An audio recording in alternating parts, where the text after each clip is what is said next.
प्रदर्शनकारीहरूलाई आफ्नै गाडी चलाउँदै अगाडि बढिराख्नु भएको छ। हामी दुर्गा प्रसादसँगै अगाडि बढिरहेका छौँ।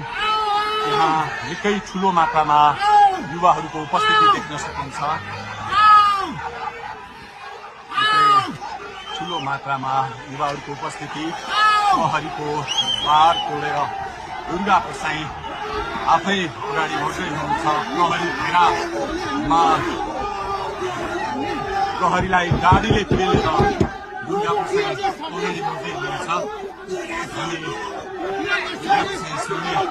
अगाडि बढ्दैछौँ। यहाँ कसैले रोक्न सक्ने अवस्था छैन। कसैले प्रहरीलाई दुर्गा प्रसाईलाई पेलेर अगाडि बढिरहेको भएको छ। प्रहरी गाडीको चाबी खोज्न लागिपरेको छ र दुर्गा प्रसाईले प्रहरीको एक लेयर तोडिसक्नु भएको छ र अब अगाडि सशस्त्र प्रहरीको टोली रहेको छ। उहाँ अगाडि बढिराख्नु भएको छ। यो गाडीमाथि प्रहरीले अन्धाधुन्दा लाठीचार्ज गरिरहेको छ। तपाईँ देख्न सक्नुहुन्छ दुर्गा प्रसाईको गाडीलाई प्रहरीले रोकिराखेको अवस्था। उहाँले यो प्रहरीका सम्पूर्ण सुरक्षा घेरा तोडेर दुर्गा प्रसाई अगाडि बढ्नु भएको छ र यति बेला तीनखुनेको यो पुलबाट अगाडि बढिसकेको छ। यो दृश्य अगाडिपट्टि